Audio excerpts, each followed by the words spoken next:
मुख्यमंत्री जी, आपने कहा प्राइम मिनिस्टर ने कहा था ये दशक उत्तराखंड का दशक होगा, लेकिन उन्होंने केदारनाथ की धरती से एक और बात कही। उन्होंने कहा पहाड़ का पानी, पहाड़ की जवानी पहाड़ के काम आएगी। लेकिन हम उनको कैसे उन जगहों पर रोक पाए? 3-4 बड़े मुद्दे, एक है शिक्षा, एक है स्वास्थ्य, सबसे बड़ा है रोजगार और चौथा है कनेक्टिविटी। तो हम इन 25 सालों में आज भी यही चर्चा कर रहे हैं। आपने कहा कि आप अगले 5 सालों में आप अपनी जीडीपी को दोगुना करेंगे। कौन से वो सेक्टर आपको लग रहे हैं जिन पे आपका फोकस है और आपको लगता है अगर आप यहाँ इस पोटेंशियल को टैप करेंगे तो ये 2027 का आपका जो टारगेट है उसे आप अचीव कर लेंगे? उत्तराखंड जो है वो मैं कहूँगा प्रतिभाओं की खान है। मतलब खासकर पहाड़ में देखिए एक से एक प्रतिभाएं हमारे पास पड़ी हुई हैं, लेकिन होता क्या है, संसाधनों के अभाव में वो प्रतिभाएं पीछे हो जाती हैं। आप कैसे इंश्योर करेंगे कि ये जो इंफ्रास्ट्रक्चर हमने बनाया है स्पोर्ट्स का खूब चले, खराब ना हो और इसमें लोग बच्चों को फायदा मिले? विंटर टूरिज्म आने वाले समय में हमारी लोकल इकोनॉमी, लोकल एम्प्लॉयमेंट को जनरेट करेगा। सर, जो सबसे बड़ा सवाल जब हमने पब्लिक को पूछा तो उसमें भू कानून को लेकर ज़्यादा तो लोग आपसे सुनना चाहते हैं। किसी भी राज्य की साख इतनी मजबूत होनी चाहिए कि कोई भी व्यक्ति हो उसको ये ना लगे कि मैं यहाँ इस तरह का करूँगा तो मैं बच जाऊँ। तो हम कैसे ये मैसेज देंगे पूरे देश में कि साहब अगर आप गलत करोगे तो हम आपको छोड़ेंगे नहीं। जो एग्जाम्स हो रहे हैं उसको एक इस तरह से कराया जाए, टाइम बाउंड तरीके से उनको नौकरी भी मिल जाए। तो उनकी बड़ी चिंता है कि साहब ये बहुत डिले होता जा रहा है टाइम, उनके घर में से भी प्रेशर होता होगा। तो वो चाहते हैं कि मैं आपसे पूछूं कि इसे किस तरह से आप रिजॉल्व करेंगे आने वाले दिनों में। मैं ज़्यादातर जब पहाड़ों में घूमता हूँ, जो सबसे बड़ा प्रॉब्लम मैंने देखा वो है जंगली जानवर। वो काम करना चाहते हैं लेकिन वो इसलिए नहीं करते क्योंकि उनका नुकसान बहुत हो रहा है। कि गवर्नमेंट क्या सोच रख रही है कि कैसे हम पहाड़ की कृषि को पुनर्जीवित करेंगे। अब आज पहाड़ का कोई डिस्ट्रिक्ट आप चुन लीजिए, कहीं बाघ ने मार दिया, कहीं तेंदुए के नुकसान, कहीं बच्चे को उठा ले गया, कहीं माँ जंगल में गई थी उसको निवाला बना लिया। आपको लगता है कि अब सीरियस एफर्ट्स हमें करने होंगे? हम अपने लोगों को ऐसे मरने नहीं छोड़ सकते इन जंगली जानवरों के। गैरसैंण को लेकर आपका क्या रुख है? हमारा गैरसैंण का भवन है, विधान भवन है।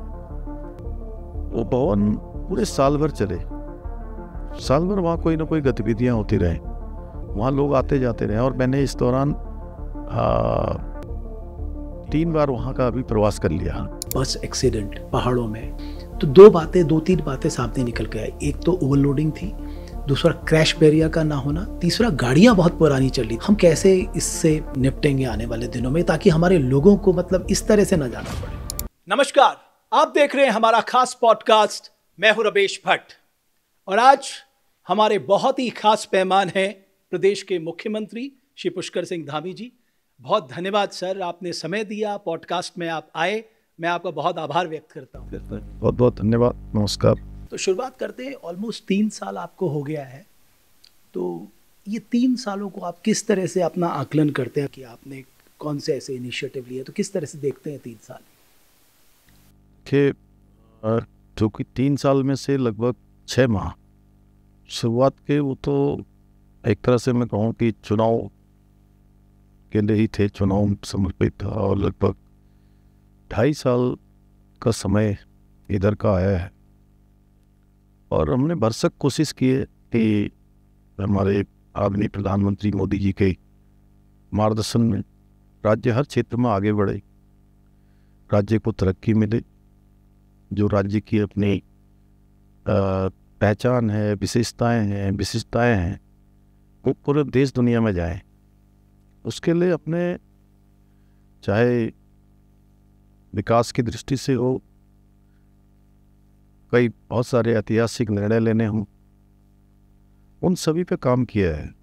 चाहे राज्य की आर्थिकी को बढ़ाना हो, राज्य में नवाचार करना हो, यात्रा के लिए नए काम करने हो। जैसे इस पर हम शीतकालीन यात्रा हमने प्रारंभ की है।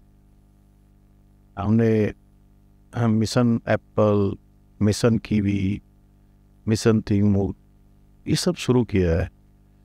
30 से भी अधिक पॉलिसी हमने नई बनाई है या पुरानी चलने वाली जो हमारी पॉलिसीज़ थी जिसके कारण से कुछ व्यवधान हो रहा था, लोगों का काम तेज़ी से नहीं हो पा रहा था, उसमें कुछ रिलैक्सेशन करना हो, नई पॉलिसी बनानी हो, वो सब हमने किया है।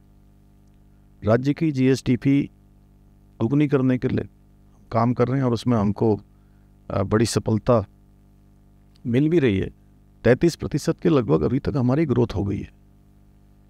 और मैं विकास की बात करूं तो भारत सरकार के नीति आयोग के द्वारा जो अनेक विकास के मानक बनाए होते हैं, उन मानकों में इस वर्ष पूरे इंडेक्स में देवभूमि उत्तराखंड पूरे देश में पहले पायदान पर है।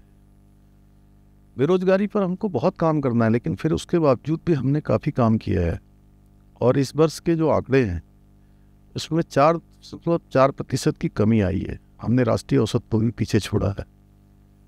स्टार्टअप में हमारे नए युवा अनेक प्रकार से रोजगार को, स्वरोजगार को आगे बढ़ा रहे हैं, उद्यम कर रहे हैं। उसमें हम पहले अचीवर्स की श्रेणी में थे और आज हम उसमें लीडर्स की श्रेणी में। इस प्रकार से अगर मैं निवेश करने वाले राज्यों की अगर गिनती होती है, निवेश लाने वालों, उसमें भी देवभूमि उत्तराखंड आज देश के 5 पहले राज्यों में से। सर, आपने कहा कि आप अगले 5 सालों में, मतलब 2022 में से 2027 तक आप अपनी जीडीपी को दोगुना करेंगे। मैं आकलन कर रहा था, अभी हमारी जो नॉमिनल जीडीपी है वो 12.5 से 13% के आसपास है। रियल जीडीपी हमारी 7.5% के आसपास है। अब मान लीजिए जैसा कि आप चाहते हैं 2027 में कि हम अपनी जीडीपी को डबल कर दें, कौन से वो सेक्टर आपको लग रहे हैं जिन पे आपका फोकस है और आपको लगता है अगर आप यहाँ इस पोटेंशियल को टैप करेंगे तो ये 2027 का आपका जो टारगेट है उसे आप अचीव कर लेंगे? देखिए, जो हमने जीडीपी को दुगना करने का जो लक्ष्य लिया है, हम उस लक्ष्य की तरफ बढ़ रहे हैं और 33% की ग्रोथ अभी तक हमारी आ चुकी है और हम बिल्कुल ठीक तरीके से चल रहे हैं और आने वाले सालों में हम अपने लक्ष्य को प्राप्त कर लेंगे। उद्योग का क्षेत्र हो या पर्यटन का क्षेत्र हो, ऑटोमोबाइल्स है, एग्रीकल्चर है, सर्विस सेक्टर है, इन सब में हमारे पास बहुत अपार संभावनाएं हैं और बागवानी के क्षेत्र में बहुत संभावनाएं हैं। सभी क्षेत्रों में थोड़ा थोड़ा टारगेट तय करके और सभी समेकित रूप से आगे बढ़ेंगी तो हमको हमारा लक्ष्य प्राप्त हो जाएगा। सर, अब विंटर टूरिज्म से शुरुआत करते हैं। अभी रिस्पांस क्या आ रहा है और किस तरह से आप देख रहे हैं कि ये पोटेंशियल जो है आने वाले समय में हमारी लोकल इकोनॉमी, लोकल एम्प्लॉयमेंट को जनरेट करेगा? ये बहुत बड़ा हमारे लिए गेम चेंजर साबित होगा और इस वर्ष 2024 में दिसंबर माह से हमने इसको प्रारंभ किया था और 8 दिसंबर 2024 को मैंने स्वयं इस यात्रा की शुरुआत की थी।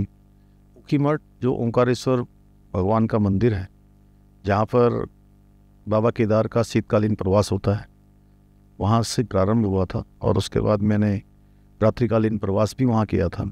वहीं के बगल में सारी गांव में देवरिया था, मैं वहीं ग्रामीण क्षेत्रों में गया, उनके लोगों के साथ संवाद किया, अनेक प्रकार की जो चुनौतियां हैं उनका समाधान है, उन सब के बीच हमने बड़ी चर्चा करी लोगों के बीच में।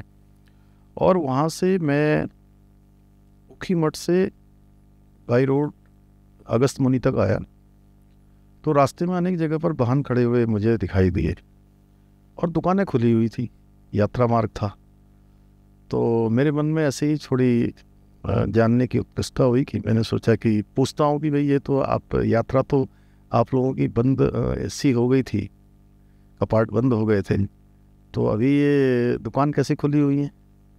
तो बोले कि जो आपका ये जो पहले से ही जो है हम लोग सुन रहे थे कि इस बार शीतकालीन यात्रा आप प्रारंभ कर रहे हैं, तो हमने अपनी दुकानें बदल, जो दुकानें 6 महीने के लिए बंद हो जाती थी।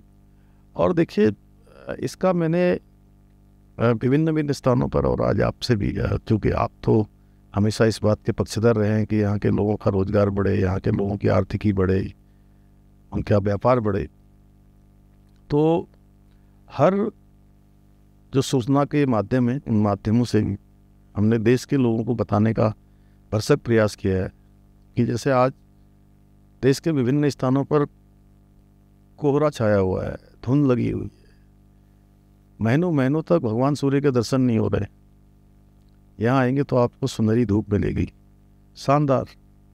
और कोई दिन ऐसा नहीं होगा ये देहरादून में हो सकता है कि थोड़ा कभी सवेरे के टाइम पर जो है धूप आने में देर हो जाए या किसी दिन अच्छी धूप ना आए, लेकिन आप थोड़ा चले जाइए, उत्तरकाशी जाइए, आप टिहरी जाइए, आप जो है रुद्रप्रयाग जाइए, पौड़ी जाइए, चमोली जाइए, बागेश्वर जाइए, आप जो है अल्मोड़ा जाइए, पिथौरागढ़ जाइए, चंपावत जाइए, आपको नैनीताल, हर जगह पर आपको धूप मिलेगी, शानदार धूप मिलेगी।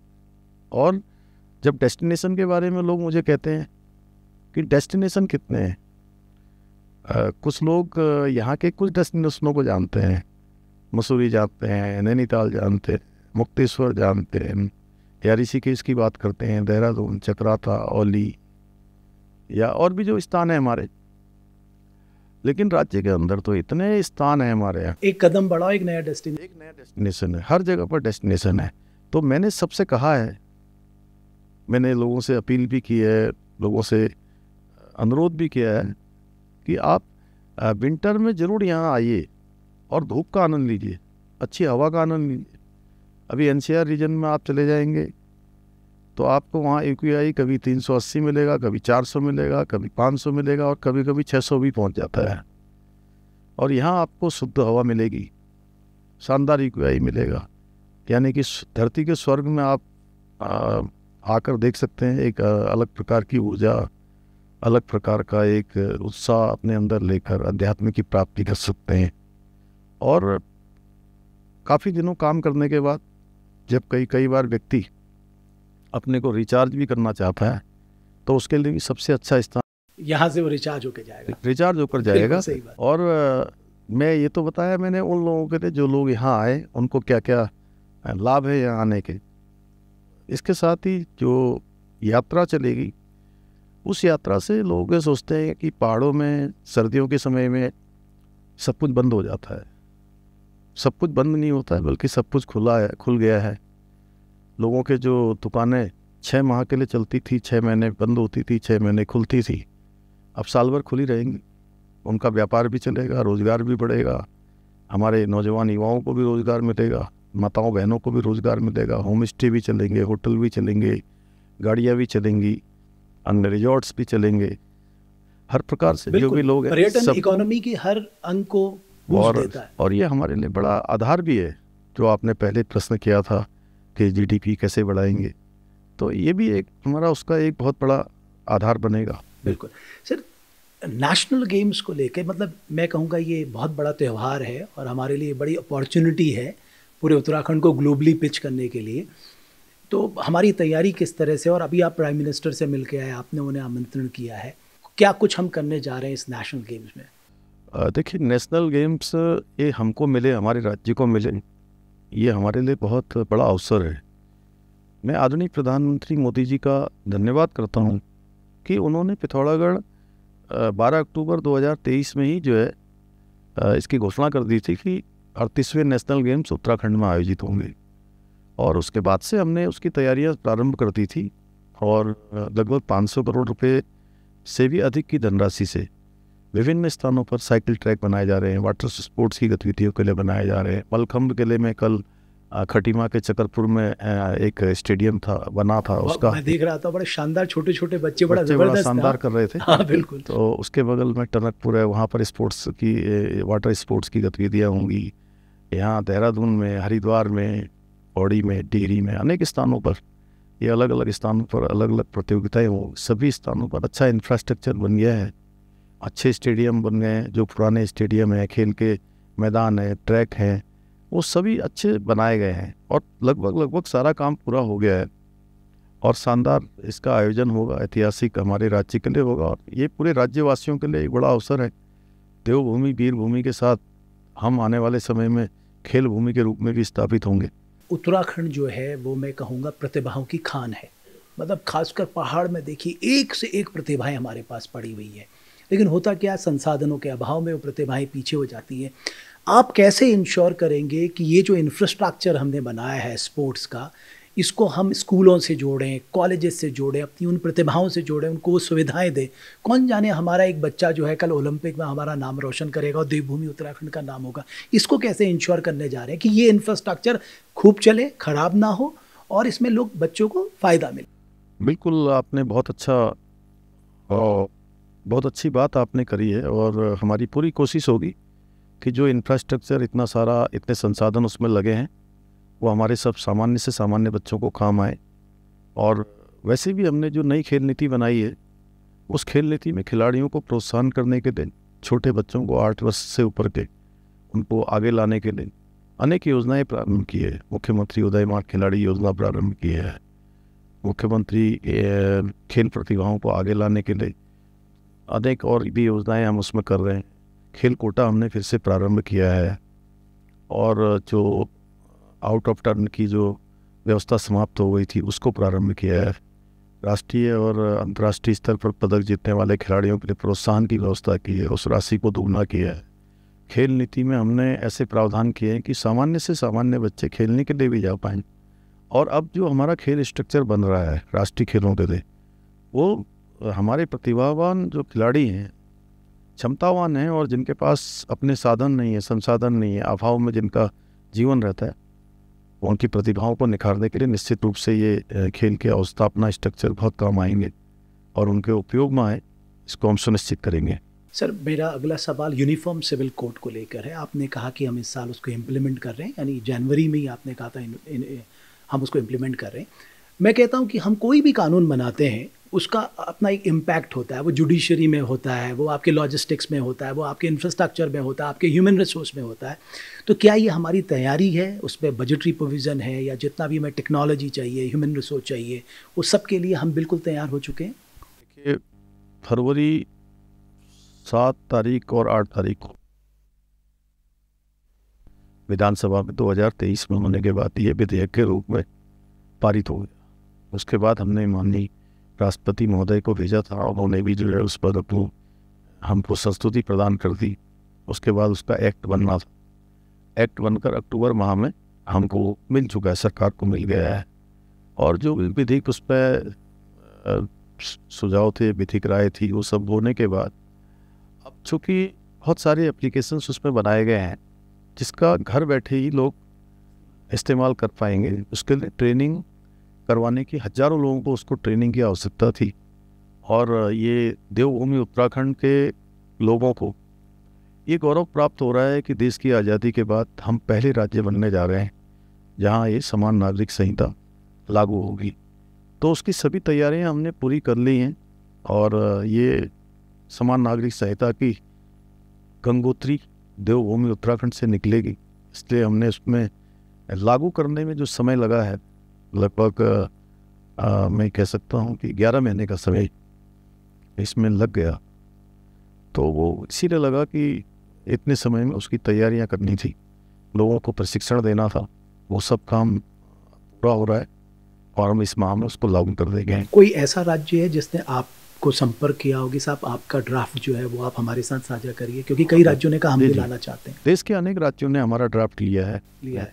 एक नहीं, कई राज्यों ने, और सभी को हमने ड्राफ्ट दिया है। और जो हमारा एक्ट बनकर आया है, जो विधेयक प्रस्तुत हुआ है, उसको भी लोगों ने हमसे लिया है।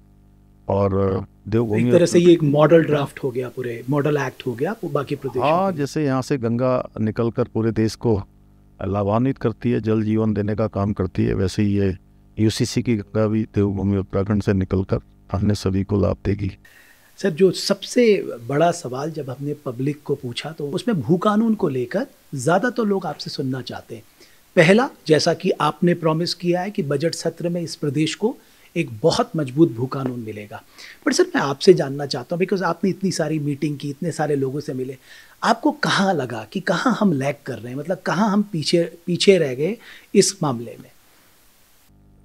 देखिए, पीछे रहने जैसी बात तो नहीं है। अभी जैसे ही ये, क्योंकि इस पर चर्चा राज्य बनने के बाद से लगातार चलती रही, कुछ बार में कानून में कुछ बदलाव किए गए, संशोधन किए गए, और मैं ऐसा मानता हूं कि जैसे उस समय की परिस्थितियां रही होंगी, उन लोगों ने काम किया होगा, जो भी लोग थे। लेकिन इधर के सालों में मैं, जैसे ही मैंने 2021 में इस दायित्व पर मेरे को काम करने का अवसर मिला, तो मैंने शुरू से इसके लिए कमेटी बनाई थी।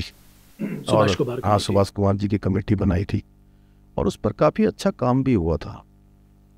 हम उसको लागू करना चाहते थे और कुछ प्रारूप उसके तैयार करने थे, चूँकि एक तरफ तो देखिए ये जो ज़मीनों की खरीद फरोख्त है और इनकी बर्बादी है, और जो लोग जिन प्रयोजनों के लिए इस भूमि को क्रय करते हैं उन प्रयोजनों में वो लोग जो है फेल हो गए।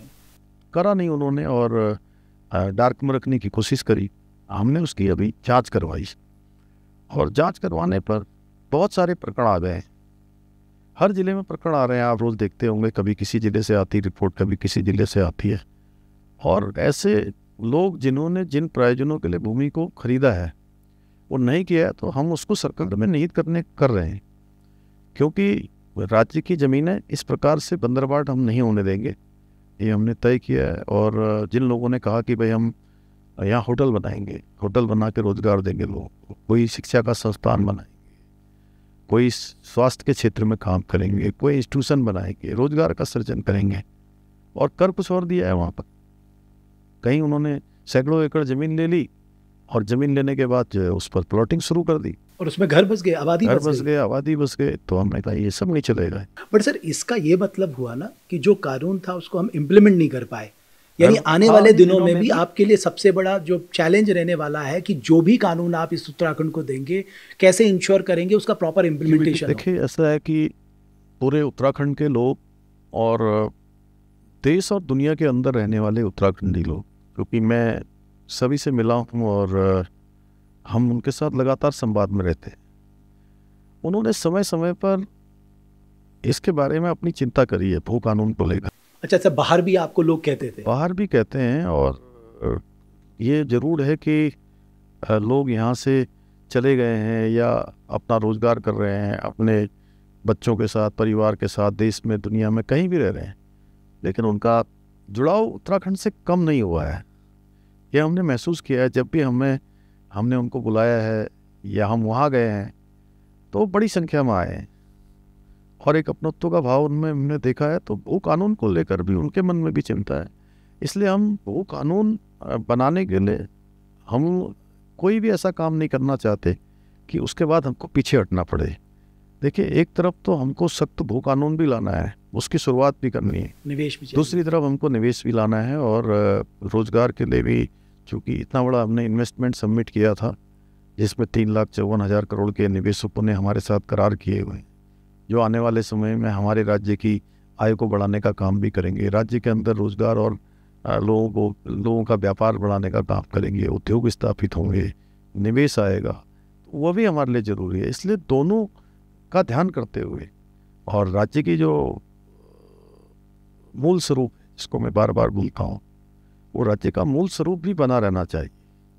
राज्यवासियों को किसी प्रकार का धोखा नहीं होना चाहिए, तो वो हमारी जिम्मेदारी है। और इसलिए हमने कहा कि हम सभी जो स्टेक होल्डर्स हैं, यानी स्टेक होल्डर्स राज्य का हर एक नागरिक है, तो उनके भी हम सुझाव ले रहे हैं। सुझाव पूरे हो चुके हैं, सुझाव आ रहे हैं, बातचीत चल रही है, और एक वरिष्ठ जो हमारे विभिन्न स्थानों पर रहे हुए लोग हैं, उनके साथ हमने भराड़ीसैंण, गैरसैंण में हमारी जो ग्रीष्मकालीन राजधानी है, वहाँ पर उनके साथ कई घंटों का हमने एक समीक्षा भी करी, उस पर बात भी करी।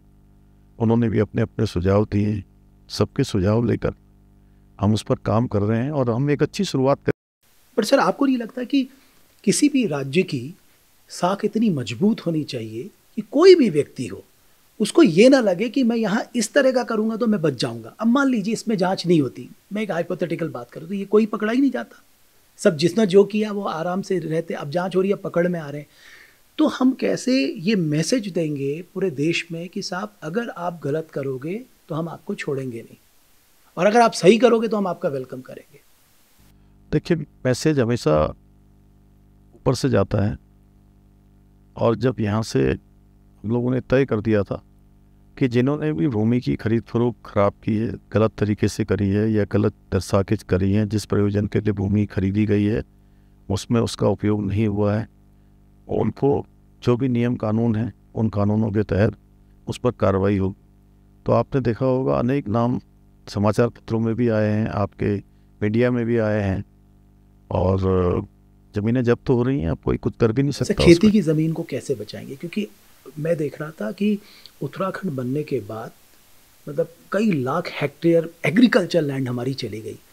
तो जब आप भू कानून बनाएंगे, आपका ये कंसर्न है कि भाई हमें एग्रीकल्चर लैंड बचानी होगी, क्योंकि हमें खेती भी चाहिए था। घर नहीं, बिल्कुल। देखिए, हमारे लिए वो तो बहुत बड़ी एक पूंजी है, उस पूंजी को हमको बचा के रखना है। और मैं तो बचपन से यही सोचता था कि सब जगह अगर बिल्डिंगें बन जाएंगी, सब जगह ये हो जाएगा, तो खेत कहाँ बचेंगे। ठीक बात है।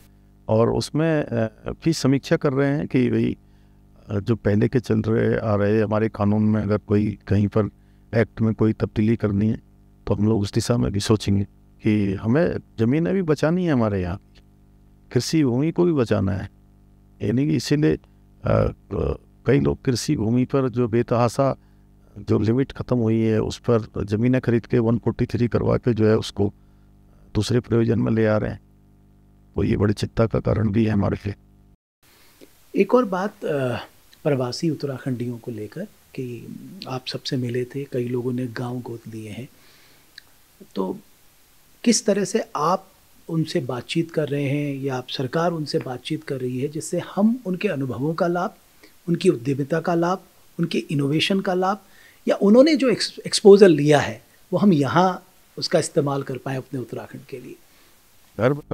उसके लिए पिछले दिनों हमने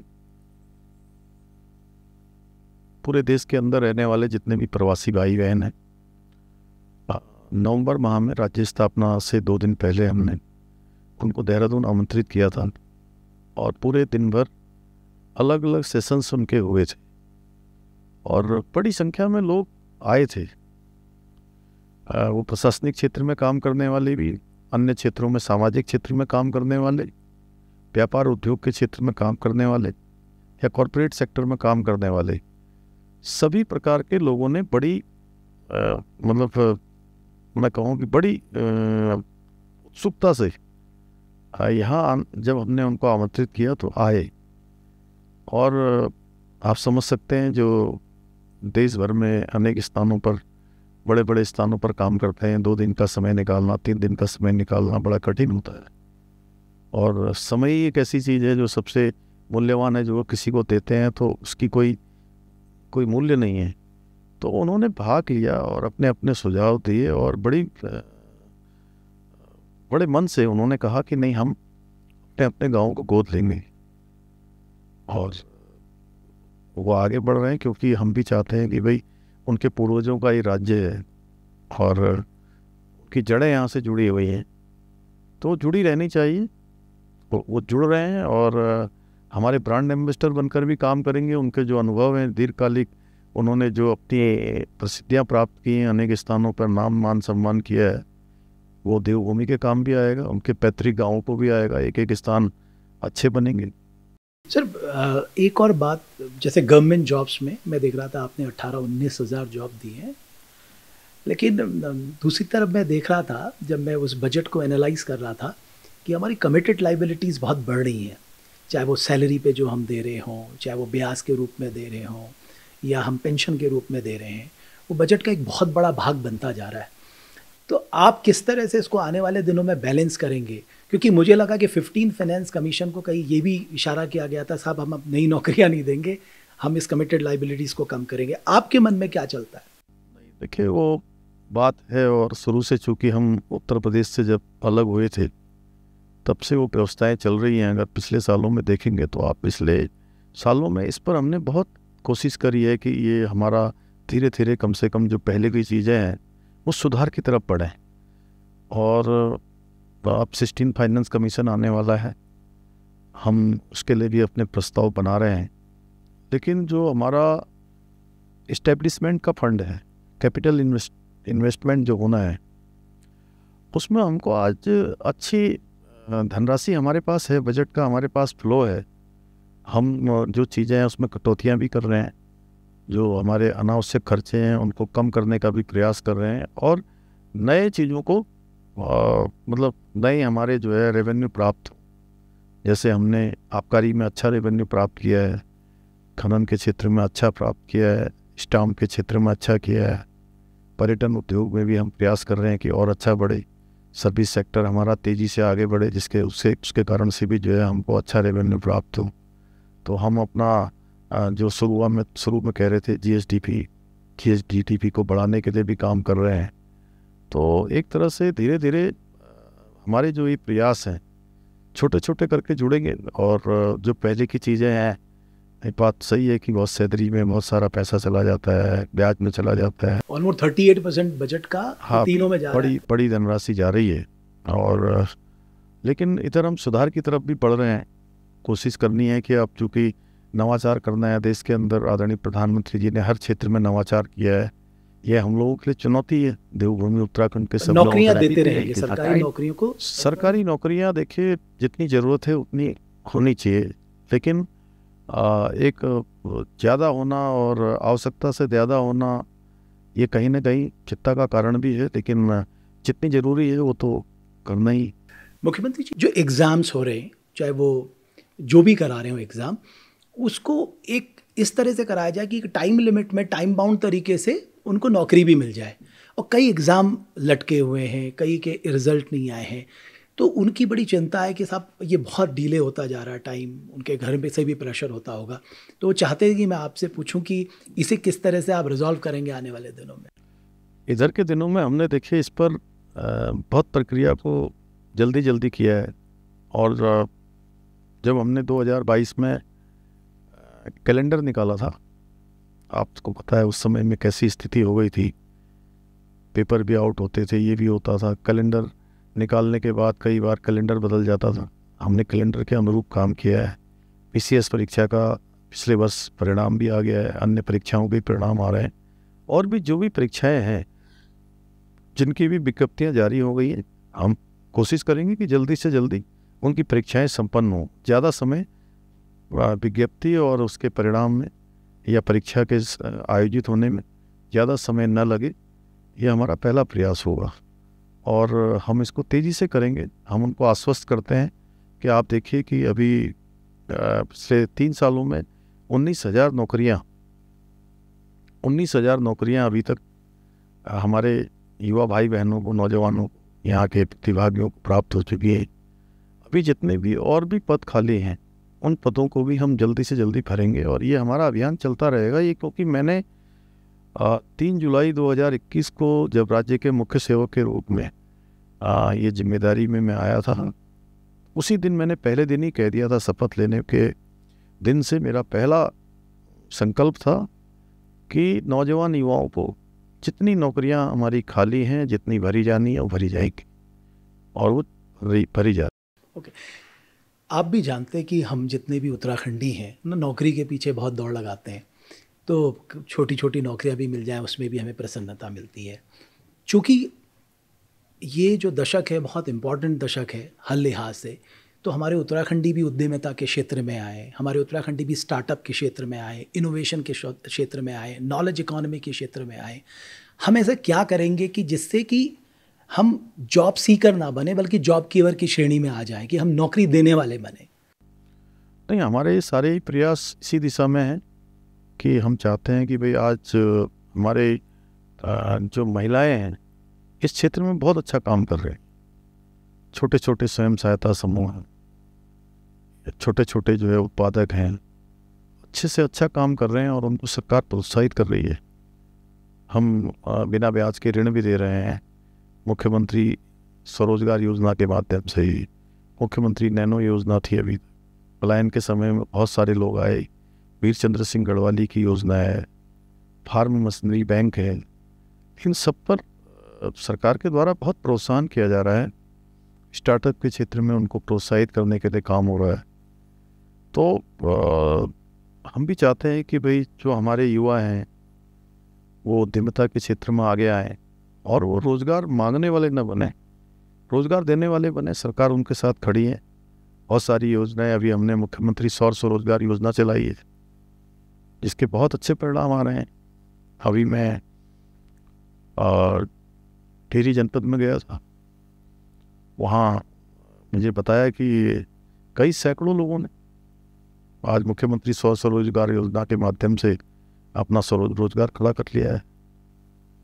तो ये काफ़ी आज होम स्टे के क्षेत्र में, ऊखीमठ के पास रुद्रप्रयाग जनपद में, जहाँ देवरिया ताल स्थित है, वहाँ पर 50 से भी ज़्यादा जो है एक गांव में होम स्टे है। आप गए थे वहाँ? मैं गया था, मैं देखा तो इस प्रकार से सच में बड़ी क्रांति हो रही है। और मुझे पूरा विश्वास है यहाँ के सभी देवी देवताओं की कृपा से, हमारे आदरणीय प्रधानमंत्री मोदी जी के सहयोग से, जो मोदी जी ने बाबा केदार के धाम से कहा था कि ये दशक उत्तराखंड का दशक होगा, सच में उसमें हमारे नौजवान युवा, हमारी मातृशक्ति एक क्रांति करेंगे। और 1 लाख लखपति दीदी अभी तक बन चुके हैं विभिन्न विभिन्न क्षेत्रों में काम करके। और महिलाओं का ये मतलब राज्य जो है, उनकी परिश्रम का, उनकी हिम्मत का ये राज्य है। और महिलाएं कितना परिश्रम करती हैं आपसे छिपा नहीं है, आप भी जानते हैं, मैं भी जानता हूँ। मैंने अपनी माँ को भी देखा है, अपनी आमा को भी देखा है, अपने चाचियों को देखा है, आसपास मामी सभी को देखा है, आस पड़ोस में रहने वाला किस प्रकार से वो काम करते हैं। और मैंने तो खुद अपनी माँ को देखा है कि हम छोटे थे, कैसे खेत में जा रही हैं, धान काट रही हैं, गेहूँ काट रही है, मड़वा बोट लग रही है, या जानवरों के लिए चारा ला रही हैं, और उसके बाद खाना पका रही हैं, और बच्चों को भी संभाल रही हैं। एक साथ इतनी परेशानियाँ, क्योंकि यहाँ तो ज़्यादातर लोग या तो फौज में होते हैं या फिर किसी काम से चले जाते हैं, घर तो महिलाओं को चलाना होता है। तो मुझे तो हर महिला में अपनी माँ जैसी दिखाई देती। तो कभी अपन इससे पूछा ईजा पुरान जमान ठीक छी या अब ठीक छी, आप ज़्यादा ठीक होना या पहली ज़्यादा भल छी? न मेरी इज्जत है, बहुत बात पूछी। और इजा अपन नातिन ले बतून। अच्छा। कि तेरे बाबा के जमाने में जो है ये तो कष्ट था, ये तो परेशानी थी, हमारे जमाने में इस थे हो, तब इन्होंने खान ले ठीक प्रकार न मिल जो, और आज इतो प्रकारों खान मिलो मरी तो तुम खाना ले रहे हैं। आज नंतिनंद कून पड़ सकी जो है, बेटा यू खा ले, यू खा ले, यू खा ले, क्या न खाना। और आचल नंदिन बाजारा ज़्यादा भल माननी। हाँ, बाजारा भल मान, लेकिन खाना प्रति लिए जो है बहुत कल्चर अलग हो गया, बहुत अलग है। और एक जमाना से पहले वे भात और दाल बनची है, भात दाल ब्याह के लिए धली छी, वो के लिए गरम कर खेली छी, रात रोटा, दिन में भात और रात में रोटा, है ना। तो जीवन ऐसे चलती। लेकिन मुख्यमंत्री जी, एक और बात जो मैं आपसे कहना चाहता हूं, और वो बहुत डिसाइसिव होनी चाहिए। आपने कहा, प्राइम मिनिस्टर ने कहा था ये दशक उत्तराखंड का दशक होगा, लेकिन उन्होंने केदारनाथ की धरती से एक और बात कही। उन्होंने कहा पहाड़ का पानी, पहाड़ की जवानी, पहाड़ के काम आएगी। लेकिन हम उनको कैसे उन जगहों पर रोक पाए? 3-4 बड़े मुद्दे, एक है शिक्षा, एक है स्वास्थ्य, सबसे बड़ा है रोजगार, और चौथा है कनेक्टिविटी। तो हम इन 25 सालों में आज भी यही चर्चा कर रहे हैं। तो हम कैसे इंश्योर करें कि साहब आने वाले कुछ साल में हम अच्छी शिक्षा भी देंगे, अच्छे स्वास्थ्य सुविधाएं भी देंगे, आपके आसपास रोजगार की स्थिति भी पैदा करेंगे, और कनेक्टिविटी के लिहाज से, चाहे वो मोबाइल कनेक्टिविटी हो, रोड कनेक्टिविटी, वो भी हम आपको देंगे। देखिए, जहाँ तक कनेक्टिविटी का प्रश्न है, कनेक्टिविटी हम लगातार बढ़ा रहे हैं, और प्रधानमंत्री ग्रामीण सड़क योजना के माध्यम से भी अभी लगभग अधिकांश स्थानों पर सड़क पहुंच गई है, कनेक्टिविटी हो गई है। स्वास्थ्य की सुविधाओं में अभी जरूर हमको काम करना है, शिक्षा के क्षेत्र में हम काम कर रहे हैं, अच्छा प्रयास कर रहे हैं। और जो आपने कहा कि यहाँ का पलायन रुकना चाहिए, तो बहुत बड़ी बात है। पानी रुकना चाहिए, पानी रोकने के लिए भी जहाँ अभी हमारे यहाँ टेहरी बांध जो बन गया, आज ये टेहरी बांध से निकला हुआ पानी पूरे देश को जल की आपूर्ति भी कर रहा है, बिजली भी उत्पन्न कर रहा है।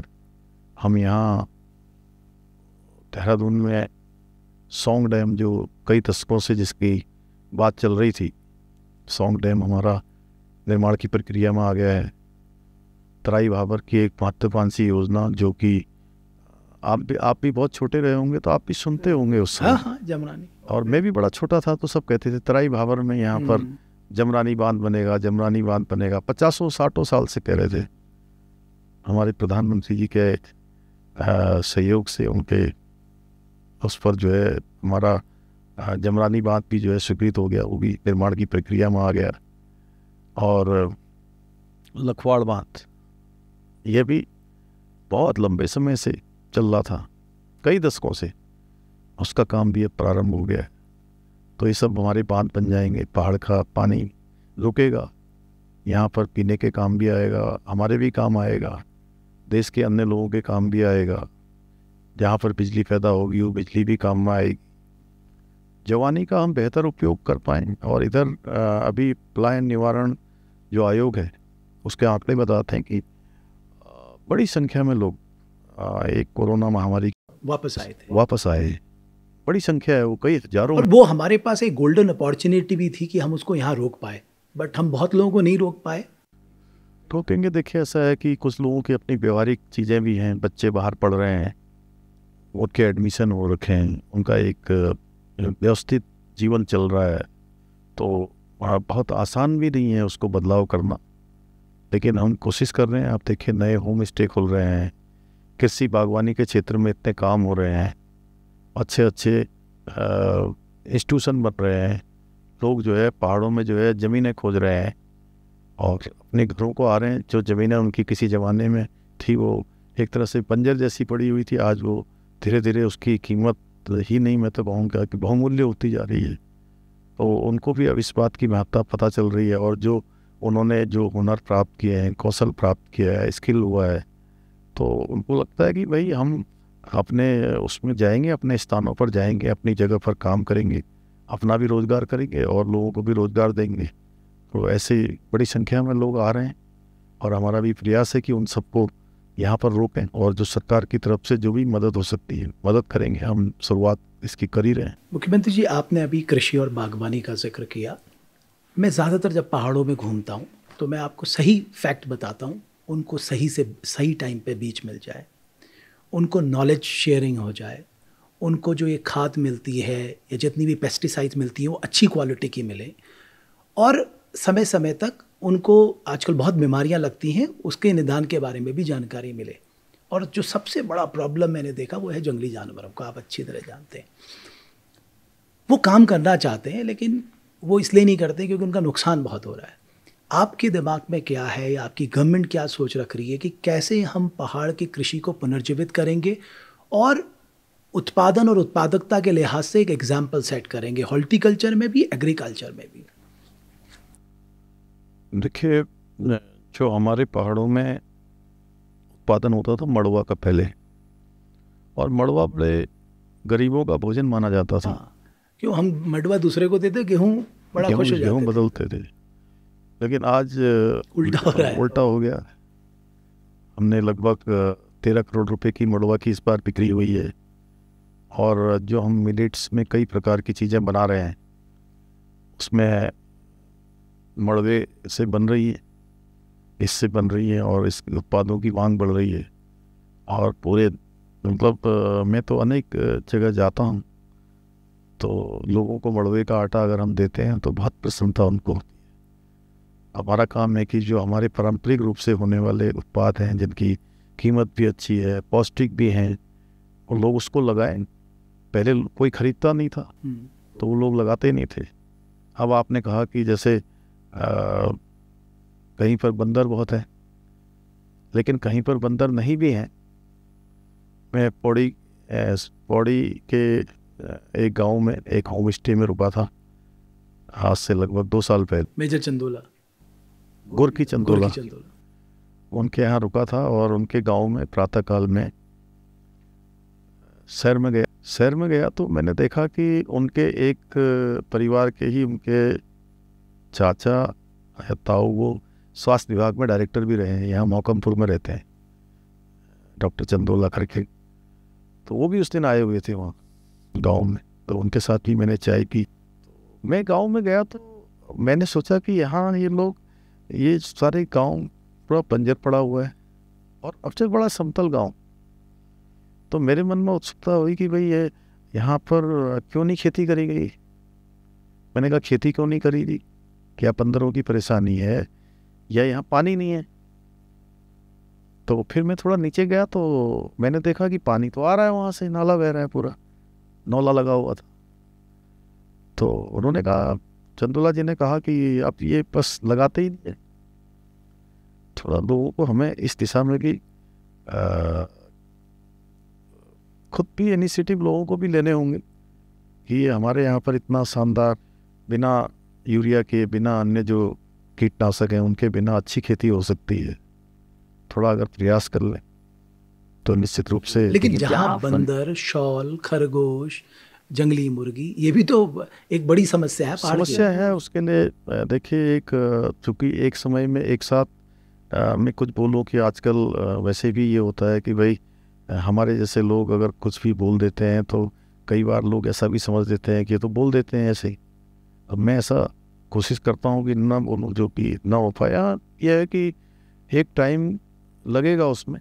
बंदरों के लिए हम लोग कुछ उपाय भी कर रहे हैं, उनका वंध्याकरण करना, उनको लाना, यहाँ लाना, और धीरे धीरे उनकी जो वह कम हो, उनकी आबादी घटे, कम हो। और वो जो जंगलों में, चूँकि अब हम लोगों का इतना जाना हो गया कि जंगलों में जो उनके खाने के सामान थे, रहने के सामान थे, वहाँ तक सब मनुष्य की पहुँच हो गई, तो वो सब जंगलों वाले हमारी तरफ को आने लगे। इसीलिए अन्य घटनाएं अन्य घटनाएं भी हो रही हैं। तो इसलिए हमको संतुलन भी बनाना होगा इसमें। और कहीं पर बाड़े बना रहे हैं, कहीं पर वो जो फेंसिंग कर रहे हैं, फेंसिंग के लिए भी पैसा दे रहे हैं। जगह जगह पर जो ये सुविधाएं हैं, किसान लोग आगे बढ़ें, उनको किसान खेती करने में आसानी हो, वो सब उपक्रम तो हम सरकार की तरफ से कर ही रहे हैं। लेकिन लोग आगे आ रहे हैं, अभी लोग अच्छी जगह खेती भी कर रहे हैं। कई जगह पर अब पॉली हाउस हम इतने ज़्यादा दे रहे हैं। अभी पॉली हाउस की एक बड़ी संख्या, बड़ा पैसा उसमें हमने खर्च किया है, क्योंकि हमारे यहाँ फलों की खेती, फूलों की खेती, ताज़ी सब्जियाँ, ये आज बहुतायत में होकर और बहुत जल्दी हमको मार्केट भी मिल रहा है। मंडियाँ भी इसके लिए विकसित कर रहे हैं। हम सब काम कर रहे हैं। अभी माल्टा है, नारंगी है, इसके लिए भी मैंने कहा है कि बनाइए। सेब और कीवी के साथ साथ सेब आप देखिए, पूरी हमारी इस रवाई जौनसार घाटी में पूरी हो रहा है। चंपावत में सेब हो रहा है, पौड़ी जनपद में सेब। भीम सिंह जी के आप गए थे, भीम सिंह जी ने कमाल कर रखा, बहुत शानदार। हाँ, बहुत। और मुख्यमंत्री जी, मैं ना पूरे उत्तराखंड में घूम रहा हूँ और हर जगह जाता हूँ। जो अच्छा काम करता है, हमारी कोशिश रहती है उसको देश दुनिया को दिखाया जाए और ये बताया जाए हमारे उत्तराखंड में बहुत अच्छा कर रहे हैं आप इस मामले। तो मेरी बहुत कोशिश रहती है, इसलिए मुझे जहाँ जहाँ मुझे सबके नाम याद हैं तो मेरी नज़र में रहता है कि ये लोग बहुत अच्छा काम कर रहे हैं। लेकिन सर, एक जो बात जो मुझे हमेशा अंदर से परेशान करती है वो ये है कि मैन एनिमल कॉन्फ्लिक्ट। अब आज पहाड़ का कोई डिस्ट्रिक्ट आप चुन लीजिए, कहीं बाघ ने मार दिया, कहीं क्या कहते तेंदुए के नुकसान, कहीं बच्चे को उठा ले गया, कहीं माँ जंगल में गई थी उसको निवाला बना लिया। आपको लगता है कि अब सीरियस एफर्ट्स हमें करने होंगे? हम अपने लोगों को ऐसे मरने नहीं छोड़ सकते इन जंगली जानवरों के, चाहे हमें कुछ भी करना पड़े। अब हम कह रहे हैं तेंदुओं की तादाद बढ़ गई, अरे तादाद बढ़ गई तो हम उन्हें शिफ्ट करें, हमें तो अपने लोगों की रक्षा करनी है। इस पे आपका मन क्या है? बहुत चिंताजनक है ये, और इस दौरान काफ़ी कॉन्फ्लिक्ट बढ़ा है। अभी कल भी एक घटना हुई है रामनगर, बिल्कुल, अनेक स्थानों पर बड़ी घटनाएं होती हैं, और इसके लिए हमें प्रयास करना होगा। और हम जहां अगर इनको शिफ्ट करना है, संख्या बढ़ गई है, तो शिफ्ट करने के लिए भी हम इस पर जरूर बात करेंगे, भारत सरकार से भी बात करेंगे इस पर, और कोई कार्य योजना जरूर हम इस बनाएंगे। जैसे हम लोग टेक्निकल बातों में करते हैं ना, हम इंडस्ट्रियल समिट किया, हम इन्वेस्टमेंट लेके आ रहे हैं, हमने ग्राउंडिंग इतनी कर दी है। अब पहाड़ा आदमियों का समझो, वो के पत्ते से कब फैक्ट्री लागेल, कब नौकरी मिलेल, कब तनख्वाह मिलेल, कब मैं अपन घर तनख्वाह ले जूल। तो मुझे आप इस भाषा में अगर मैं जनता को समझाना चाहूँ कि आप मुझे बताइए कि उनको कैसे समझाया जाए, बिकॉज वो नहीं समझते मेमोरेंडम ऑफ अंडरस्टैंडिंग क्या है, ग्राउंडिंग क्या है, इन्वेस्टमेंट क्या है, सेक्टर्स वाइज क्या है।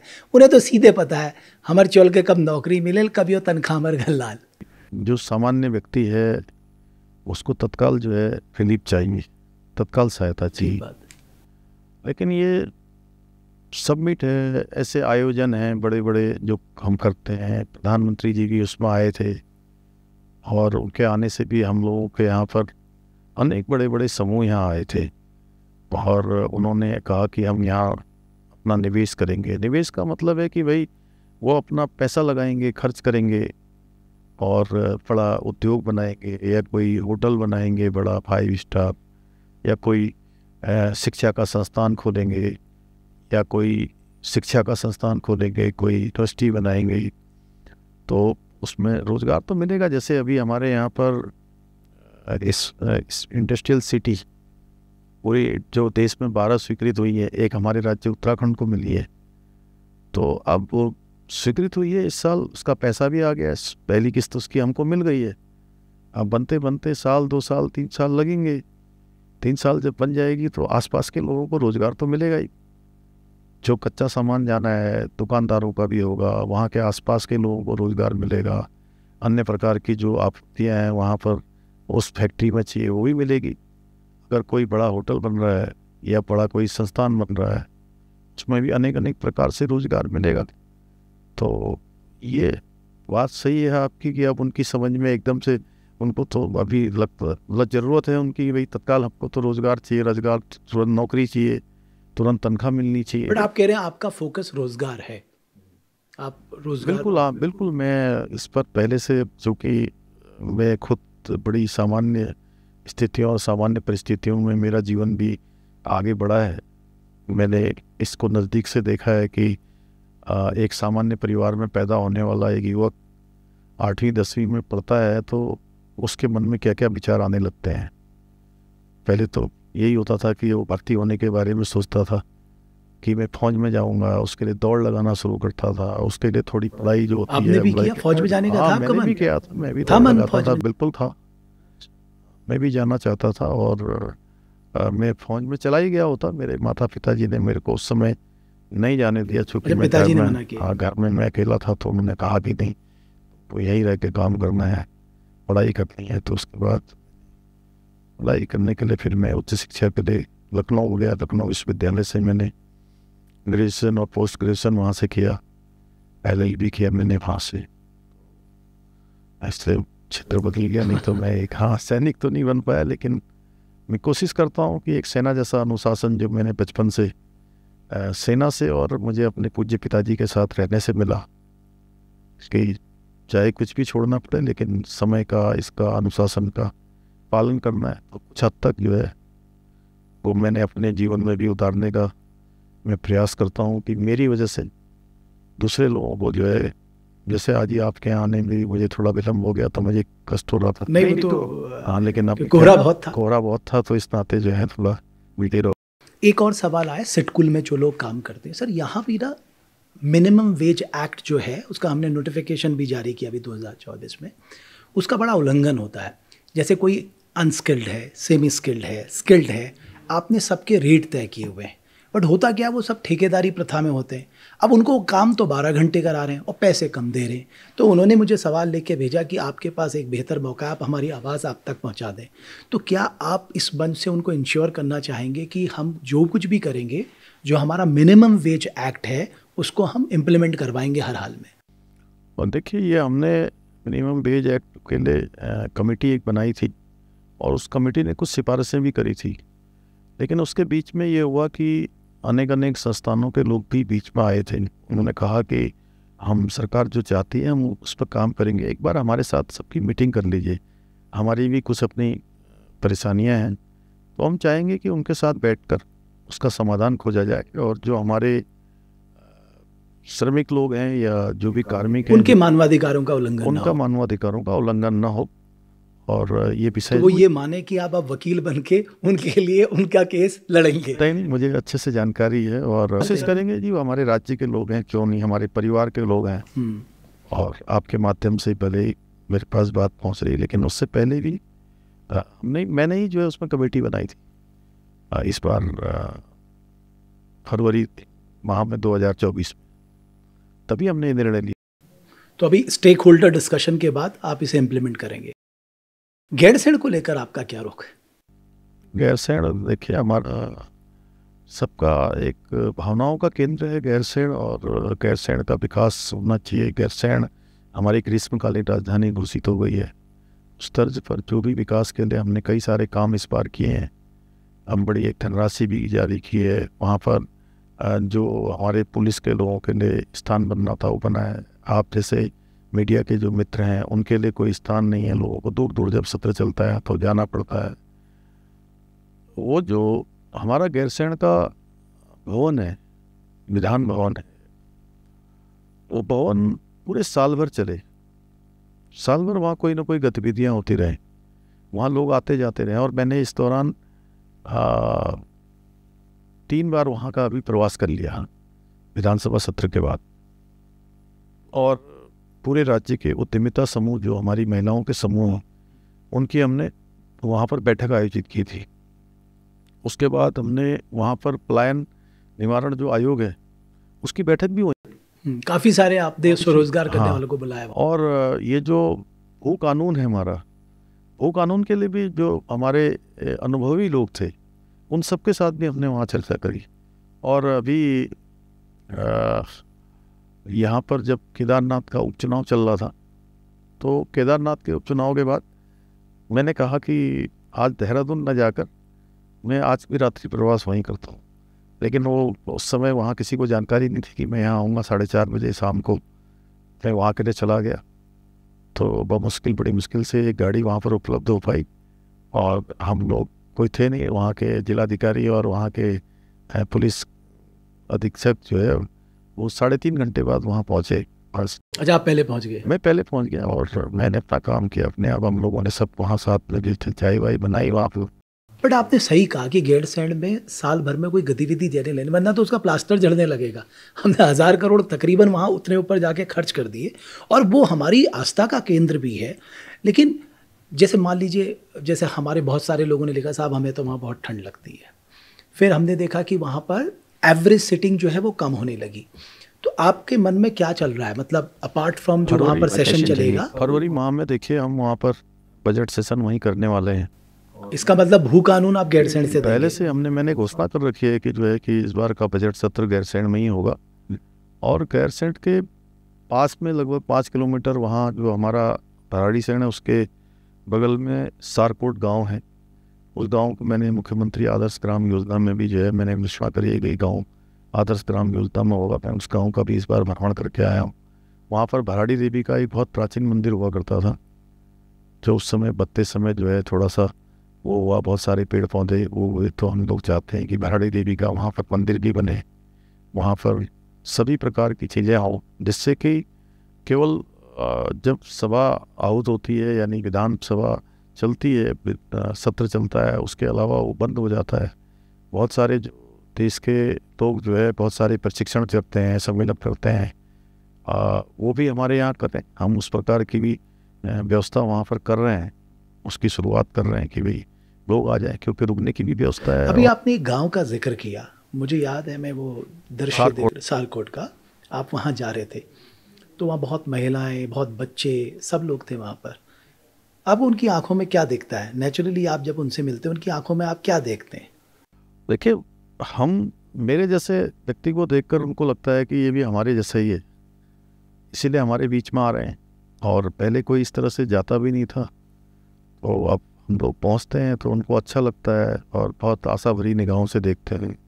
बहुत सारी अपेक्षाएं हैं, हम लोग उसी परिस्थिति से आगे आए हैं, तो उनको ये भी लगता है कि भाई जब ये लोग जाकर अभी यहाँ पर काम कर रहे हैं तो हम लोग भी कर सकते हैं, हमारे बच्चे भी कर सकते हैं।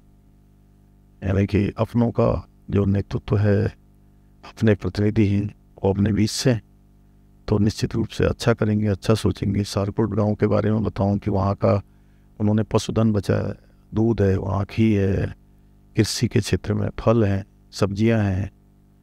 बिल्कुल भी वहाँ पर शराबबंदी है पूरी तरह से। अच्छा, हाँ, पूरी शराबबंदी है। वहाँ की महिलाएं बड़ा अच्छा काम कर रही हैं, और अभी सड़क भी पहुँच गई है वहाँ, अन्य चीज़ें भी वहाँ पहुँच रही हैं। मैंने कहा मुख्यमंत्री जैसे ना हम देश दुनिया में जाते हैं तो वो लोग ना अपनी कुछ स्पेशल चीज़ें अपने हमको दिखाते हैं। मतलब आप जाएं, कोई भी जाए, उनको लगता है कि साहब, मान लीजिए आपने सारकोट गांव का जिक्र किया, तो वो ऐसे गांव को दिखाते हैं, देखिए हमारा ये विलेज, देखिए आपको ये कितना आदर्श विलेज दिखेगा। हम क्यों नहीं ऐसी जगह डेवलप करते हैं जहाँ पर हम दुनिया भर के लोगों को आमंत्रित करें और बोले देखिए ये हमारा कीवी वैली है, ये हमारा एप्पल वैली है, ये हमारा फिशरीज़ का क्लस्टर है, ये हमारा मडवे का क्लस्टर है, ये हमारा रेड राइस का क्लस्टर है, ताकि वो छोटी छोटी चीज़ों को बहुत बढ़िया तरीके से प्रेजेंट करते हैं। हम कब उन लोगों को बुला के दिखाएंगे कि साहब आप हमारे यहाँ से सीखिए? अब इस दिशा में हम लोग कर रहे हैं। बढ़ रहे हैं। जैसे हमने 2 जनपद, मैंने पहले कुमाऊं मंडल का चंपावत जनपद आदर्श जनपद के रूप में उसको डेवलप करने का काम शुरू किया था आज से 2-2.5 साल पहले, क्योंकि वो एक ऐसा जनपद है कि जिसमें मैदान भी है, पहाड़ भी है, तराई भी है, भावर भी है, सेमी पहाड़ भी है, और सभी प्रकार की वहाँ पर संस्कृति भी है, देव स्थान भी है। तो उसको डेवलप कर रहे हैं। और वहाँ पर जैसे आपने भीम सिंह जी का नाम लिया, ऐसे और भी लोग हैं, और भी किसान हैं, महिला क्षेत्र में काम करने वाली हैं, अभी कौशल के क्षेत्र में काम करने वाले हैं, होम स्टे भी वहाँ शुरू हुए हैं, डेयरी का भी अच्छा काम शुरू हुआ है। एक गांव में मैं रात्रि को मैंने वहाँ प्रवास किया था, लोहाघाट के पास, तो वहाँ पर डेयरी के क्षेत्र में बड़ा अच्छा काम हो रहा है। दूर दूर से लोग दूध लाते हैं वहाँ से, वहाँ का जो है घी, वहाँ का पनीर काफ़ी जगह जा रहा है और बड़ा शुद्ध। तो एक तरह का वो डेयरी वैली बन सकती है, डेयरी वैली बन सकती है। फलों के क्षेत्र में माल्टा नारंगी का भी बड़ा उत्पादन उस क्षेत्र में होता है।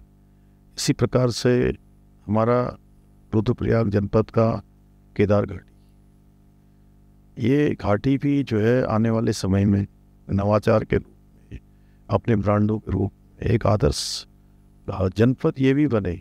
और यहाँ का मॉडल, वहाँ हमने सरकारी विभागों को और अनेक जो हमारे संस्थान थे उन संस्थानों को लेकर काम किया। यहाँ पर हम चाहते हैं कि लोगों के सहयोग से, समाज के सहयोग से सरकार वहाँ पर काम करे, नवाचार के लिए क्षेत्र चले। ये क्षेत्र हमारा साइंस टेक्नोलॉजी के क्षेत्र में, हम साइंस का एक साइंस सेंटर भी यहाँ भी बना रहे हैं। अच्छा। तो इस प्रकार से हम 2 स्थान, और हमारी जो ये जो उत्तरकाशी और देहरादून और टिहरी का क्षेत्र है जिसमें बहुत आयात में, जहाँ हम गए थे अभी उत्तरकाशी क्षेत्र में, तो सेब की खेती बड़ी हो रही, बहुत शानदार कर रहे हैं वो लोग। बागेश्वर में हमारा लीची और सामा का क्षेत्र है, वहाँ पर आज कीवी बहुत बड़ा उत्पादन हो रहा है। कोरंगा जी मैं गया था। हाँ, जहाँ आपका जन्म स्थान है वहाँ से आगे जाएं तो आप वहाँ पर जो है सेब है, फल है, आड़ू, खुमानी, पुलम, नाशपाती सब जो है बड़ी संख्या में हो रहा है। तो उसका भी जो है मिनिमम सपोर्ट, जो हमारा प्राइस है, MSP है, वो हम दे रहे हैं। मड़ुआ खरीदने के लिए हम उसमें भी जो है सहायता कर रहे हैं, मतलब तो जैसे भी कि लोग अधिक उत्पादन करें, तो इस प्रकार से करेंगे। और डेस्टिनेशन भी हम बना रहे हैं। देखिए हमारे पास बहुत स्थान है आज, जैसे रामनगर एक बड़ा डेस्टिनेशन वेडिंग का बन चुका है। हमारा त्रिजुगी नारायण है, वहाँ पर अच्छी सड़क बने, अच्छा वो बने और अच्छे होटल बने, हम कर रहे हैं ताकि बड़े लोग भी आके वहाँ पर लोग भी आके। और मैंने अभी पिछले दिनों बैठक में कहा कि एक हेलीपैड का निर्माण भी हम वहाँ करना चाहते हैं। जगह ढूंढवाते हैं कि जगह ढूंढे जिससे कि हेलीपैड भी वहाँ पर बन जाए। तो इस प्रकार से दूर के स्थान, अभी आदि कैलाश जाने के लिए हमने हेली सेवा प्रारंभ की। यहाँ से देहरादून से अभी जोशियाड़ा के लिए सेवा शुरू करी। इधर से हमने गौचर के लिए हवाई सेवा, जो 3 साल होने पर रीजनल सर्विस में बंद हो गई थी, उसको फिर से चालू किया है। अभी चाहते हैं कि जो चिन्याली सौड़ की हवाई पट्टी है उत्तरकाशी वाली, वो चालू। गौचर वाली में थोड़ा अभी एक बीच में पहाड़ आता है, वो आर्मी ने भी बताया था। मैंने उसके लिए आर्मी के लोगों से भी मैंने बात करी थी, मैंने NSS साहब से भी बात करी थी। पिथौरागढ़ की अभी हवाई सेवा हमारी प्रारंभ हो। लेस्टोन के लिए भी हम हवाई सेवा चला रहे हैं। अभी मुंशियारी तक के क्षेत्र में लोगों का आवागमन, अभी मैं यहाँ से आपके आने से पहले मैं टनकपुर से आ रहा हूँ। अब टनकपुर पूर्णागिरी में एक साल में 40 लाख 45 लाख लोग श्रद्धालु आते हैं। उनके लिए वहाँ पर अच्छा स्थान बन जाए, वो आए तो उसके आगे जाएं। वो आकर पूर्णागिरी धाम आते हैं पीलीभीत से, बरेली से, लखीमपुर, शाहजहाँपुर, बदायूं, लखनऊ, कानपुर, रायबरेली, ये सब पूरा क्षेत्र उमड़ा होता है, भक्ति का सैलाब होता है, आधा उत्तर प्रदेश। तो उनको केवल उतना दर्शन करने तक ही सीमित न रहे। इसी प्रकार हमारे 4 धाम हैं जी। 4 धामों में एक सीमित संख्या है, एक सीमित संख्या है, और जो इस बार हमको शुरुआत के दिनों में यात्रा को व्यवस्थित करने में काफ़ी परेशानियों का सामना भी करना पड़ा, और हम चाहते हैं कि उनके आसपास के जो स्थान हैं उनको डेवलप किया जाए, और साल भर अगर हमारी यात्रा चलती रहेगी तो उसी समय यात्रा एकदम से बढ़ जाएगी, तो उसको व्यवस्थित करने में भी बहुत परेशानी नहीं होगी, क्योंकि साल भर हमारा तंत्र एक्टिवेट रहेगा। तो ये जो आपने कहा, पिछले साल हमने भी देखा वो दृश्य, वो बिल्कुल डराने वाला था। यमुनोत्री का जो वीडियो आया था वो तो बिल्कुल डराने वाला था। यमुनोत्री का भी था, और एक हमारा सोनप्रयाग का भी था। ऐसी भीड़, मतलब तो ये जो क्राउड मैनेजमेंट है, ट्रैफिक मैनेजमेंट है, कैरिंग कैपेसिटी पे जो पूरा डिबेट चल रहा है, मतलब ये ना एक दिक्कत क्या है कि पशुपेश ये है कि अगर रोकें तो वहाँ के लोग नाराज़ हों, और ना रोकें तो उनकी सेफ्टी और सिक्योरिटी की अपनी चिंता है। तो हम लोग इससे सीखते क्या है? मतलब हमारा इस साल ये परिस्थितियाँ ना हों, स्मूथ चले हमारी चार धाम यात्रा, उसके लिए आप क्या सोच रहे हैं? इस साल देखिए, अभी केदारनाथ का चुनाव हुआ था, उपचुनाव। उस चुनाव में ये काफ़ी ज़्यादा प्रतिपक्ष के लोगों ने भी बात उठाई थी। मैंने इतना ज़रूर कहा कि जो भी उस समय में कहीं अव्यवस्था हुई है या कोई मिस्टेक हुई है तो हम उसको ठीक करेंगे। ठीक करने के लिए मैं इस बार पहले ही एक बैठक कर चुका हूँ। नवंबर माह में ही हमने इसकी बैठक कर ली है, और सीता तीर्थ यात्रा जब हम प्रारंभ करने वाले थे उस समय हमने इसके लिए तैयारियों का अभी से शुरुआत कर दी है। दूसरा, हम यात्रा प्राधिकरण इस बार बना रहे हैं, और अभी सारे जो होटल वाले हैं, हमारे तीर्थ पुरोहित समाज के लोग हैं, धार्मिक सभा के लोग हैं, चारों धामों के लोग, जनप्रतिनिधि हैं, उन सबको बुलाकर उनसे बात की गई है। सारे लोग प्राधिकरण को लेके तैयार हैं, क्योंकि पिछली बार तो बहुत नाराज़गी थी उनका। देखिए, ऐसा है कि उनके सुझाव हैं कि भाई हम यात्रा की व्यवस्था हम ठीक प्रकार से चलाएं, सरकार का वो लोग सहयोग करेंगे और सरकार उनका सहयोग लेगी, बाहर की व्यवस्थाएं अच्छी चलें, क्योंकि देखिए हमारे धामों की भी एक केयरिंग कैपेसिटी भी है। बिल्कुल, और टफ टेरेन है, टेरेन बहुत टफ है, तो और फिर लैंडस्लाइड इतना होता है, बारिश होती है, कई चीज़ें हैं, तो लोगों की जो आ रहे हैं उनकी सुरक्षा भी एक बहुत बड़ा हमारे लिए 2013 हम देख चुके हैं, तो बहुत बड़ा कारण है। तो उनके सबके सुझाव लेके, चूँकि जो भी बनाया जाएगा, जो भी काम किया जाएगा सबकी सुविधा के लिए, और यात्रा भी अच्छी चलनी चाहिए, तो धामों के आसपास के भी कुछ स्थान ऐसे ज़रूर हम बनाने का प्रयास कर रहे हैं कि जिससे कि धामों पर अगर ज़्यादा संख्या हो जाए तो लोग आसपास के क्षेत्रों में भी चले जाएं और फिर दर्शन करने के लिए आ जाएं। सर, कैंची धाम में भी ना बहुत भीड़ उमड़ रही है, मतलब वहाँ श्रद्धालुओं का सैलाब, अगर मंगलवार सोमवार अगर आप देख लें, शनिवार देख लें, संडे देख लें, वहाँ भीड़ लगी रहती है। तो वहाँ पर भी यही सेम दिक्कत आ रही है। तो आपका फ्यूचर में कैंची धाम के लिए क्या प्लान है, क्योंकि वहाँ तो भीड़ बढ़ती जा रही है? वहाँ पर एक तो पार्किंग की बड़ी ज़रूरत थी, पार्किंग हमने स्वीकृत कर दी है, और पहाड़ों पर जो पार्किंग बनाई जाती है उस प्रकार की पार्किंग वहाँ बना रहे हैं। दूसरा, वहाँ पर एक बाईपास की बहुत ज़रूरत है, क्योंकि अब कैंची धाम कोई ऐसा नहीं है कि उनके स्थापना दिवस पर ही लोग आए, अब तो पूरे साल भर लोग आ रहे हैं, हर रोज आ रहे हैं, और साल भर आ रहे हैं। ये पहले केवल 15 जून को आते थे, 15 जून को आते थे, लेकिन अब पूरे साल भर आ रहे हैं। और आपको बड़ी हैरानी होगी कि बहुत लोग आते हैं जो बताते नहीं हैं, जब वो चले जाते हैं तब पता लगता है कि वो भी आए थे। बड़ी आस्था श्रद्धा लोगों की वहाँ है बाबा पर। हम उसके लिए वहाँ एक तो बाईपास बना रहे हैं। मैंने भारत सरकार में अनुरोध किया है कि जल्दी से हमारा जो है वहाँ बाईपास बन जाए, जिससे कि एक तो जो यात्रा के लोग हैं, जो दर्शन करने वाले हैं, वो केवल दर्शन के लिए वहाँ जाएं, पार्किंग की अच्छी व्यवस्था हो जाए, और जो अल्मोड़ा पिथौरागढ़ बागेश्वर जाने वाले लोग, उनको भी कई घंटों जाम में फंसना पड़ता है, तो उनकी परेशानी भी है। और फिर क्वारब वाला वो लगातार लैंडस्लाइड हो ही, उस पर अभी काम चल रहा है और अभी कुछ रुका है। तो एक क्वारब की समस्या का हो जाएगा समाधान? नहीं, कर रहे हैं, उस पर बात कर रहे हैं, लगातार काम भी कर रहे हैं। हमारे केंद्रीय मंत्री अजय टुंटा जी स्वयं उसको देख रहे हैं। सर, एक आपने देखा कि बस एक्सीडेंट पहाड़ों में, खासकर हमने मारचूला देखा, उसके बाद हमने धुमाकोट देखा, तो दो तीन बातें सामने निकल के आई। एक तो ओवरलोडिंग थी, दूसरा क्रैश बैरियर का ना होना, तीसरा गाड़ियाँ बहुत पुरानी चल रही थी, मैं 10 साल के ऊपर। मैं एक्सपर्ट से बात करता हूँ, वो कहते हैं साहब किसी भी कीमत पे 10 साल से ऊपर की गाड़ियों को पहाड़ पे नहीं चलाना चाहिए। और वो 2 बड़े ट्रैजिक एक्सीडेंट थे सर। भीमताल में तो खैर ईश्वर ने समझो हमारी लाजी रख दी कि वहाँ ज़्यादा नुकसान नहीं हुआ। हम कैसे इससे निपटेंगे आने वाले दिनों में, ताकि हमारे लोगों को मतलब इस तरह से ना जाना पड़े? देखिए, रोड सुरक्षा पर मैंने तत्काल ही उसी समय निर्देश दे दिए थे, और अभी उन्होंने कुछ काम कर दिया है रोड सुरक्षा पर, चूँकि ये बहुत महत्वपूर्ण है, लोगों के जीवन से ज़्यादा महत्वपूर्ण कुछ नहीं हो सकता है। तो जल्दी मैं उसकी एक बैठक करके हम उसके कुछ नियम बनाने वाले हैं, और उन नियमों को सख्ती से हम लागू करेंगे, जिससे कि कम से कम यात्रा में लोगों का जीवन सुरक्षित है। तो अब एक तरफ आप पूरे साल भर यात्रा चलाने का मन बना चुके हैं, शीतकालीन यात्रा शुरू कर चुके हैं। दूसरी तरफ जब जंगलों में आग लगती है उसका बड़ा नेगेटिव मैसेज जाता है, और हम देखते हैं कि हर साल हम प्लान तो करते हैं बट वो एग्जीक्यूट नहीं कर पाते।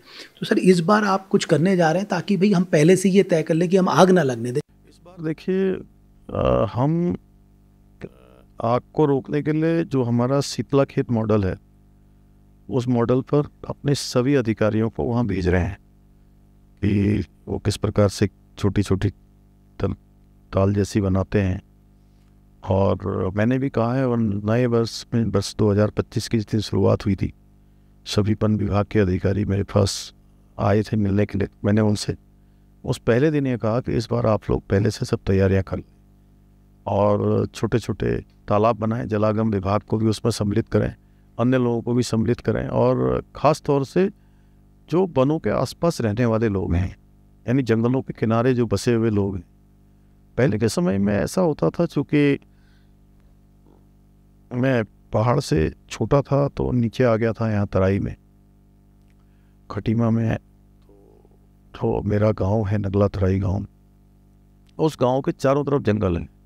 आपका अभी वहाँ जाना नहीं हुआ, और सामने नहर है, शारदा मैया हाँ जाती है। रिवर फ्रंट की वहाँ तैयारी कर रहे हैं। 2017 में मैं आपको दिखाऊंगा, जब मैं गया था तो मैं पहली बार, मुझे इत्तेफाक से वहाँ पर जाने का मौका मिला, और जो पूर्णागिरि की धाम से सूर्य की रोशनी पड़ रही थी ना उस पानी में, वो ऐसा लग रहा था किसी ने हीरे वहाँ पर रखे हों। तो हमने उसे पूरा शूट किया था।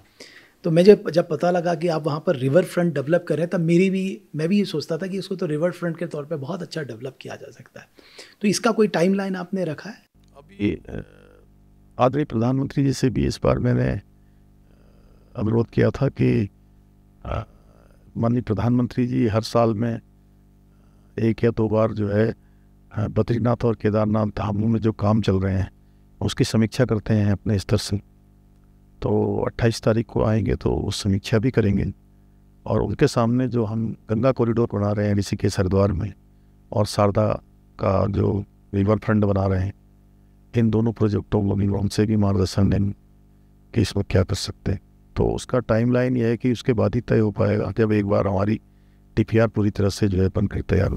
सर एक ड्रग फ्री को लेकर मैं देखता हूँ कि हमारे कई नौजवान जो हैं ये सूखे नशे के चक्कर में आके केवल वो ही नहीं बर्बाद हो रहे हैं, उनका पूरा परिवार ख़त्म हो रहा है।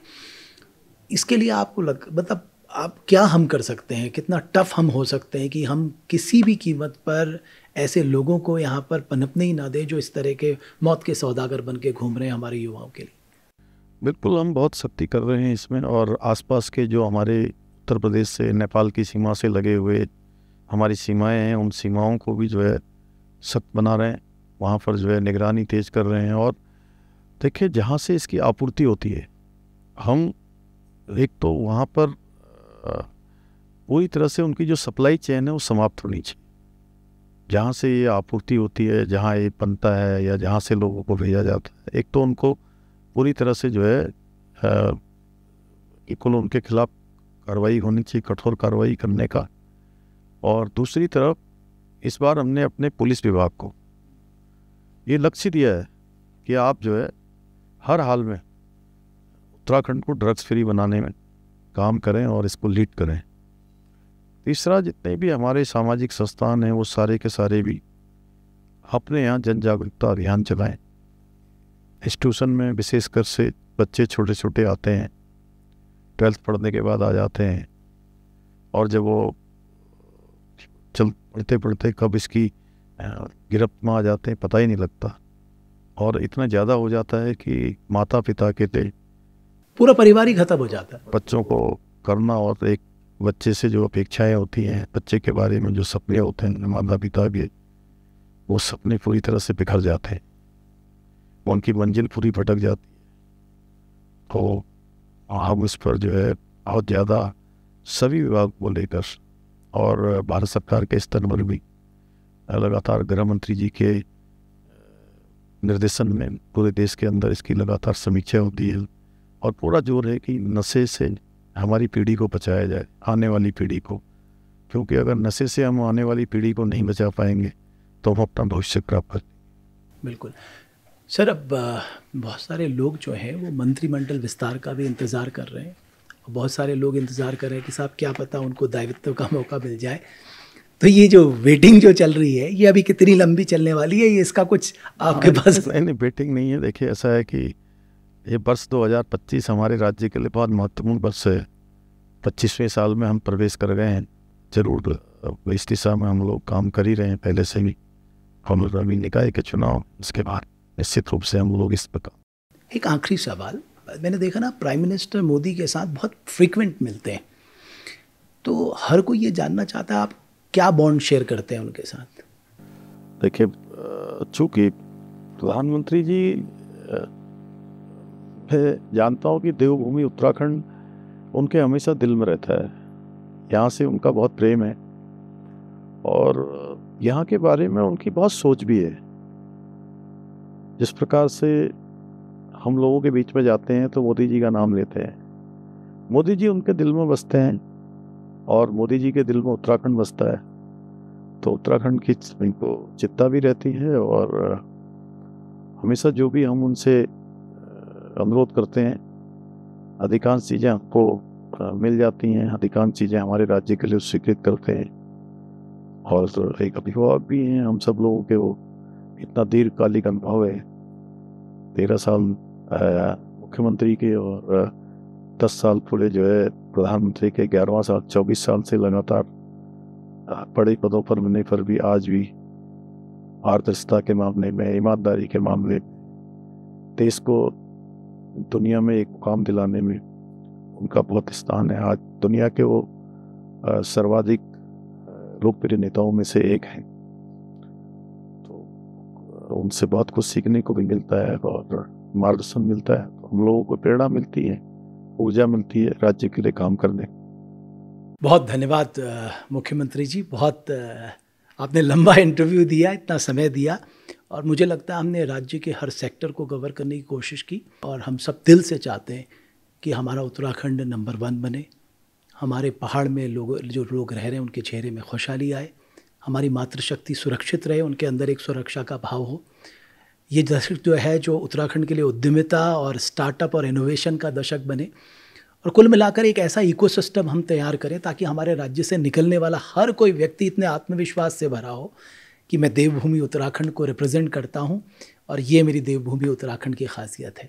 तो हम सब भी वही माहौल देखना चाहते हैं और मैं आशा करता हूं कि वो दिन हमें आने वाले दिनों में देखने को मिले। निश्चित रूप से बहुत अच्छा और आपका धन्यवाद कि आपने सच में जो है बहुत सारी जो बातें हो सकता है कि लोग हमसे जानना चाहते हों, लोगों के प्रश्न हो, क्योंकि सभी का तो संभव नहीं था, क्योंकि आपने जैसा बताया कई हजारों 10,000 प्रश्न आपके पास आ गए। लेकिन मैंने भी कोशिश करी है कि कोई ऐसी बात न बोलूं कि जो केवल टाइम आगे बढ़ाने के लिए हो। मेरी कोशिश होगी कि जो भी आपने मुझे लोगों की जिज्ञासाएं, लोगों के सवाल पूछे, उस दिशा में हम धरातल पर काम करें। आपका बहुत बहुत धन्यवाद। बहुत धन्यवाद। तो हमारे साथ थे उत्तराखंड के मुख्यमंत्री पुष्कर सिंह धामी, जिनसे हमने इकोनॉमी की बात की, हमने उनसे इकोलॉजी की बात की, पहाड़ कैसे बदलेगा, इंडस्ट्री कैसे आएगी, भू कानून कैसा होगा, गैरसैंण का क्या होगा, ऐसे तमाम सवाल थे जो हमने उनके सामने रखे। मैं आशा करता हूँ ये पॉडकास्ट आपको पसंद आएगा और मैं आपसे निवेदन भी करना चाहता हूँ, अगर आप इस मंच पे किसी भी महानुभाव को देखना चाहते हैं तो आप हमें नाम भेजें। हमारा प्रयास रहेगा हम ऐसे उत्तराखंडियों को इस मंच में लेकर आएं जिन्होंने उत्तराखंड को गौरव के पल दिए हैं, खासकर वो कॉमन मैन जो तमाम दुश्वारियों को सहते हुए देवभूमि उत्तराखंड को आगे बढ़ाने का काम कर रहा है। हमें याद रखना होगा, जब तक हम सब मिलकर एकजुट एकमुठ होकर अपनी गिलहरी जैसा योगदान इस राज्य के लिए नहीं देंगे तो हम अपने राज्य को उस उत्कर्ष तक नहीं ले जा सकते। बहुत बहुत धन्यवाद आप सभी दर्शकों का हमारे इस खास पॉडकास्ट को देखने के लिए।